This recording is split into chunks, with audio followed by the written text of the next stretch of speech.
I was sipping black coffee on the porch of the same farmhouse my grandfather built with his bare hands when the first bulldozer rolled onto my land. Thought it was a mistake, figured they were lost.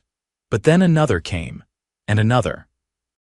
By the end of the week, they'd flattened my cornfield and started pouring the foundation for a mansion. I'm Dalton Hayes. I'm a farmer, not a developer, not a landlord, and definitely not someone who gives permission to build 100 luxury mansions on his property. And yet, there they were. It all started with a woman named Heather Bramble, president of the Fair Hills Homeowners Association. She showed up in a pastel pantsuit, clipboard in hand, and a voice that could curdle milk. "You must be the caretaker," she said, stepping out of her BMW like she owned the place. "No," I said, standing in work boots and a flannel shirt stained with tractor grease. "I own this land." Her nose wrinkled like I'd said something uncivilized.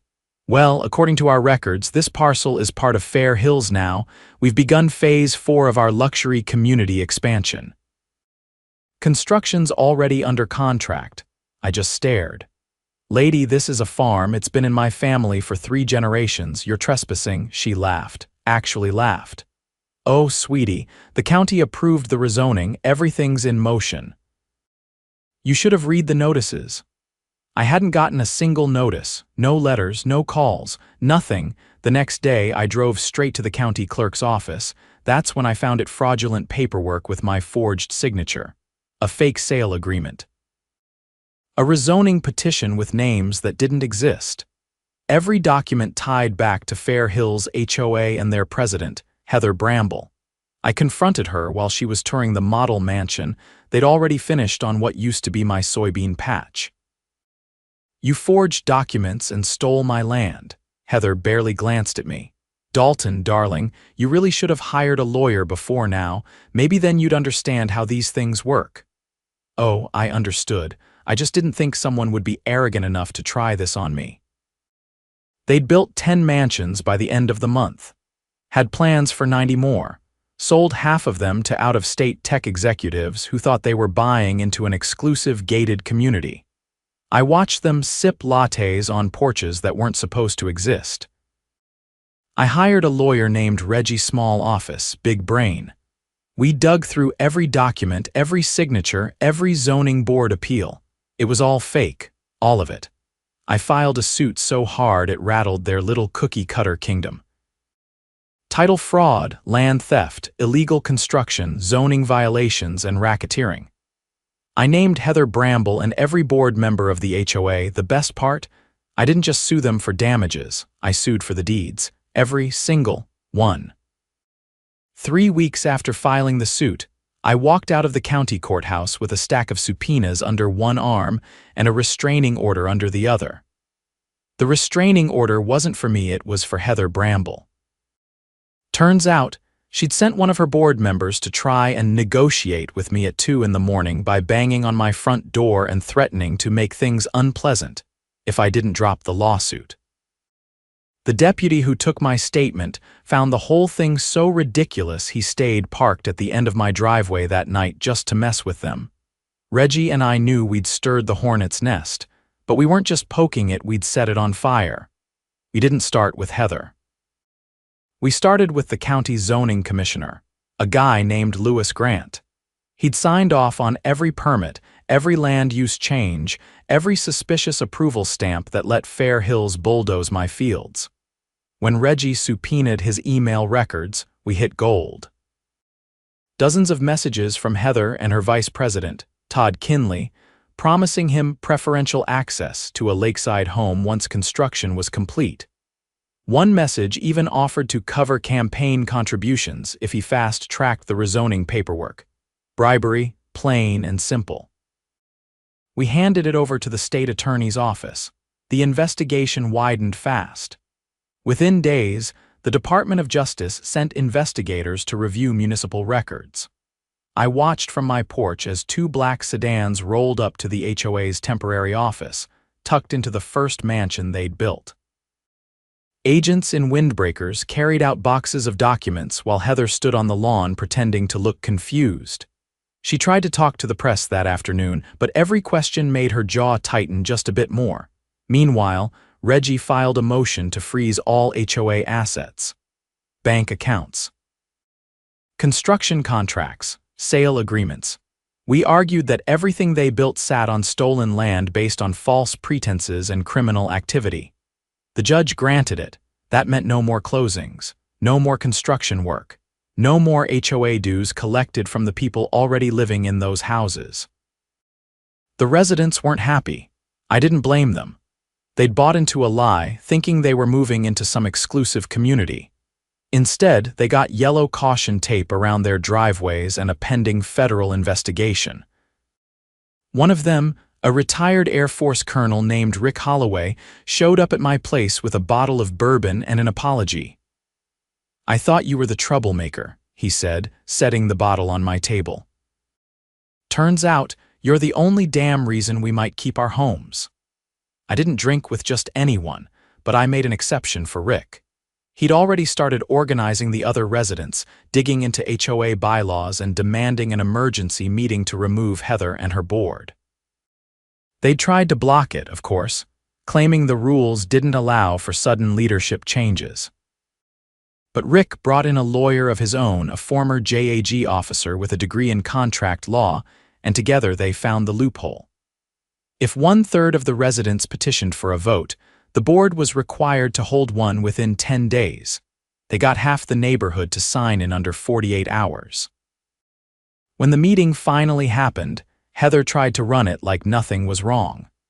Dressed in a silk blazer and pearls, she stood in front of a projector screen with a slideshow titled Future Growth and Vision. Rick didn't even let her start. "This isn't a vision meeting," he said, stepping in front of the projector so her screen turned into a silhouette of his back. "This is a vote." Heather's voice cracked.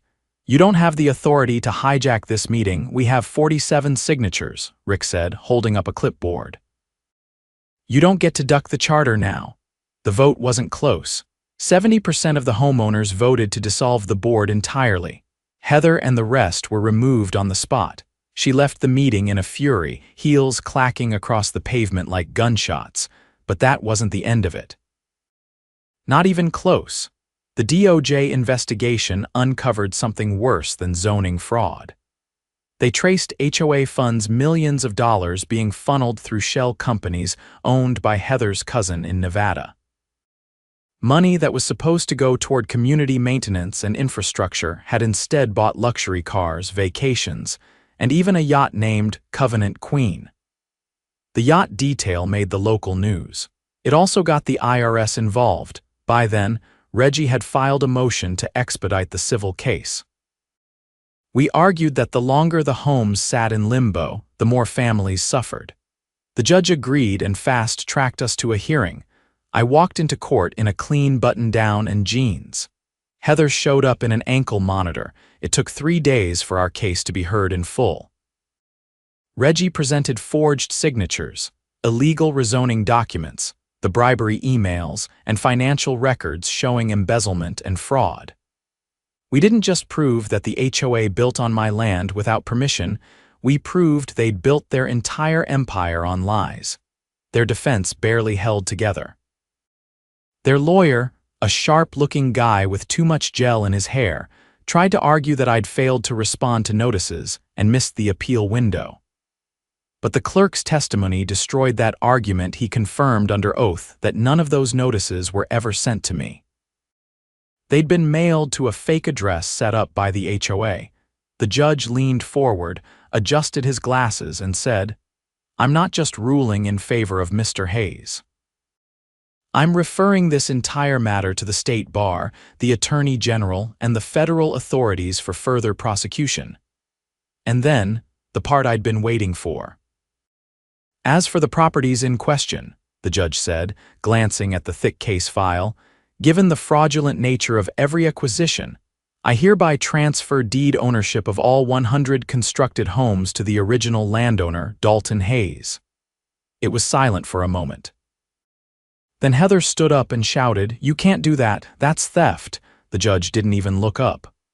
"You've got 30 days to vacate your residence, Miss Bramble. After that, Mr. Hayes is legally entitled to reclaim the property. I walked out of that courtroom owning 100 homes I never asked for, but had every right to back at the farm. I stood at the edge of the development mansions lined up like dominoes, quiet and still. Some of the residents had already moved out. Others waited to see what I'd do. I didn't kick out a single person. I met with each homeowner one by one. Anyone who'd bought their home in good faith. I offered them legal ownership through new, clean contracts, no HOA, no hidden fees, no nonsense. I priced them fairly, based on what they'd already paid, and put every dollar toward restoring the farmland that hadn't been covered in concrete. As for the homes still empty, those went to auction. Every dime went into a community trust.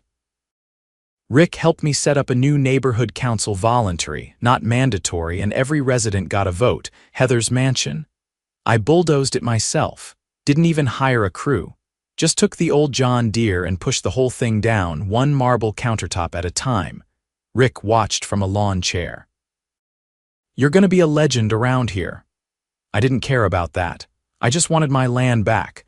But if a legend's what it takes to keep people like Heather from pulling this kind of stunt again, I'll take it. I didn't expect to get a visit from the FBI, but 4 weeks after the ruling, 2 agents showed up on my porch with federal badges and a list of questions.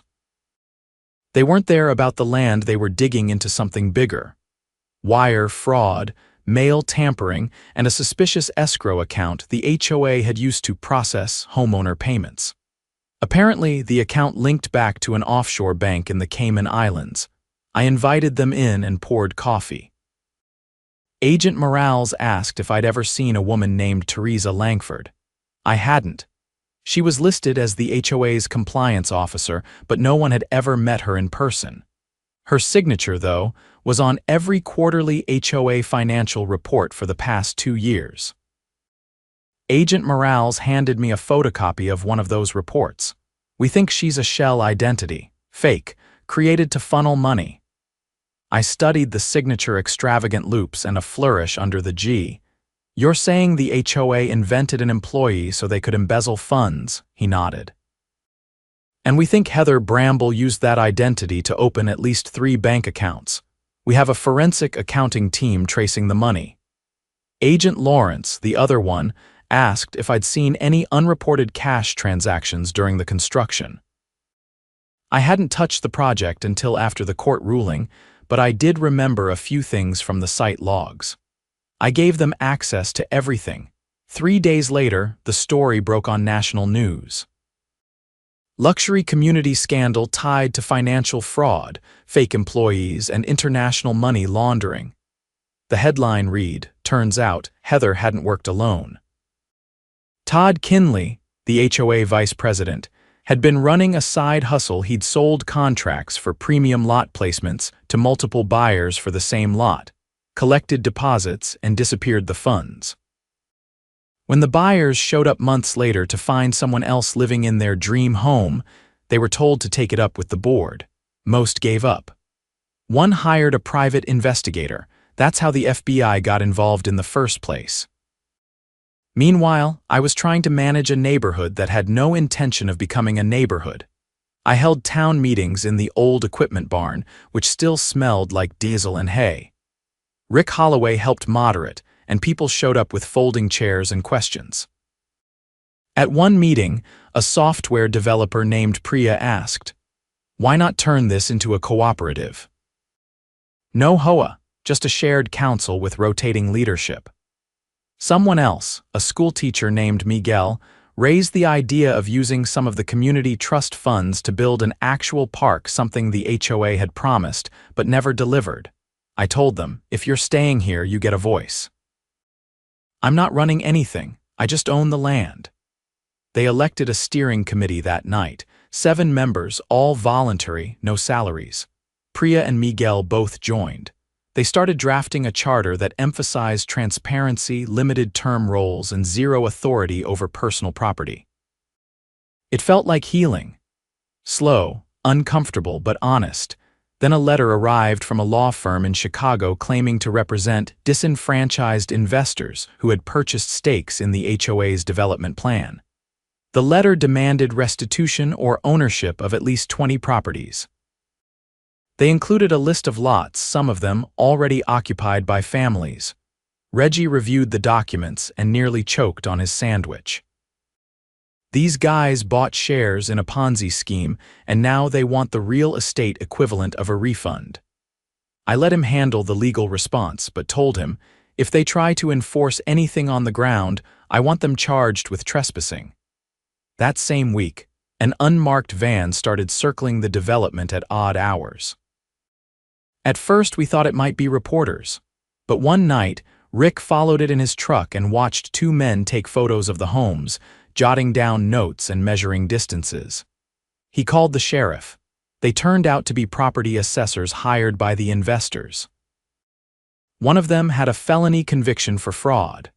The sheriff had them detained for questioning, and they admitted they were sent to determine which homes could be quietly reclaimed and resold. The sheriff called me the next morning. "You've got vultures circling, Dalton.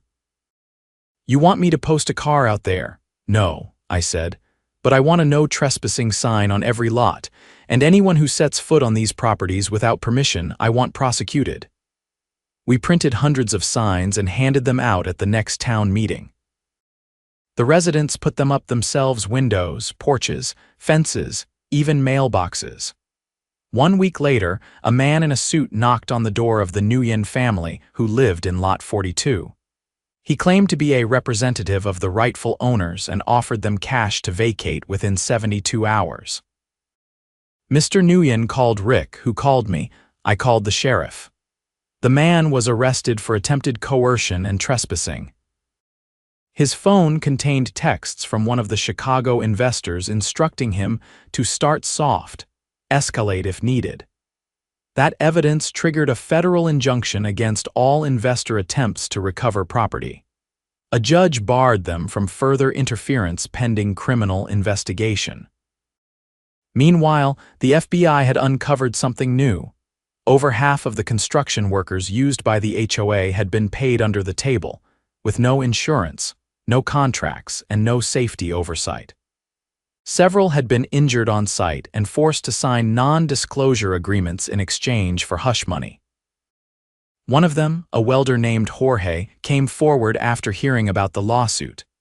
He testified that he'd been told to work double shifts without breaks and was threatened with deportation if he complained. The Department of Labor launched a probe. Multiple contractors were fined. 2 were indicted. Jorge received a settlement and was given legal aid to pursue permanent residency. Within 6 months, Heather Bramble was indicted on 16 federal charges, including conspiracy to commit wire fraud, identity theft, money laundering, and obstruction of justice. Todd Kinley fled the state, but was picked up in Arizona trying to cross into Mexico with 10 burner phones and a suitcase full of cash. The neighborhood, meanwhile, transformed. The steering committee used the auction proceeds to pave roads, install solar-powered streetlights, and build a community center in the shell of what was once Heather's model mansion. They planted a garden where her front lawn used to be vegetables, flowers, herbs. At the dedication ceremony, Priya stood next to a hand-painted sign that read "Fairfield Commons, a community by choice," and said, "We're not a development anymore. We're a neighborhood." I stayed out of the spotlight. I still had fences to repair and fields to restore. But I kept a chair by the community garden, and sometimes I'd sit there in the evenings and listen. Kids playing, dogs barking, laughter drifting between houses, not forced, not regulated, free, and that, I figured, was worth every bulldozed inch. The first heavy rain of the season hit, just as the last of the investor lawsuits were dismissed. I watched from the front porch as water pooled in the ditches and slid off the new community center's roof in clean sheets. For the first time in months, there wasn't a single legal notice on my doorstep, no news vans crawling past the fence line, and no unfamiliar cars idling with tinted windows and clipboards. But the quiet didn't last. It started with a letter from the Department of Environmental Quality. "Routine inspection notice," it said. But buried halfway down the page was a reference to a permit issued 3 years earlier, long before the HOA had ever broken ground. The permit authorized underground water line rerouting for commercial development across my property. The problem was, I never signed off on any utilities being rerouted, and nobody, not even during the lawsuits, had mentioned anything about water lines. I handed the letter to Reggie, and he raised an eyebrow as he read it. "How far under your land are we talking?" I called in a private survey team. Took them 4 days to map it all. When they showed me the results, I had to sit down. 2 miles of illegal piping ran beneath my remaining farmland, diverting runoff and well water into a holding reservoir on the far edge of the old soybean field. The lines didn't just cut through my property, they drained it. My crop yield hadn't just dropped because of the construction. They'd siphoned the water directly out from under me. The reservoir itself wasn't on any public record. It had been hidden behind a row of trees and screened off with artificial hedges. The only access point was through a locked gate behind what used to be the HOA's maintenance shed. Reggie went dead quiet when he saw it. "They built an unregistered reservoir on private land, rerouted your water supply without consent, and never disclosed it during litigation." "It gets worse," I said, pointing to the fencing. "That gate's got a municipal lock on it." "That means someone in the city gave them access."